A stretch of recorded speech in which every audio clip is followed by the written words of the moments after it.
Assalamualaikum. Hari ni kita sambung buat penyangkut baju. Tak banyak dah. Perancangan hari ni, habiskan kerja-kerja welding, esok kita boleh gosok dan mengecat. InsyaAllah. Cuaca cantik, 2 hari lagi boleh pergi pasang. Tema cuti bila pun tak tahu. Tapi kalau tema cuti pun tak apa, Paksu datang pasang je. Lepas tu ada beberapa barang besi yang nak kena repair. Besi Paksu pakai hollow 1x1 1.6, besi hitam. Nahan tengah tu pakai riba Y12.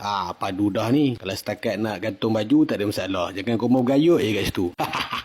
Kalau ikut order ada 17. Mandangkan besi ada lebih, kita buat terus lah habis. Kita semua ada 20. Jadi setiap step tu semua 20 kali. Yang double aksesori jadi 40 lah. Selesai welding body, kita gosok. Sekejap lagi kita nak buat telinga dia. Menggunakan angle 1x1. Memandangkan Paksu tak ada drill untuk tebuk lubang. Paksu guna skru je untuk buat lubang. Skru mata pisau tu. Yang macam skru bumbung tu lah. Tak apa, nanti kita kumpul model, kita beli drill. Stand drill tu. Baru sedap nak tebuk lubang. Dah tebuk lubang, kita potong. Saiz lebih kurang 1 inci juga. 40 biji. 1 body, 2 biji.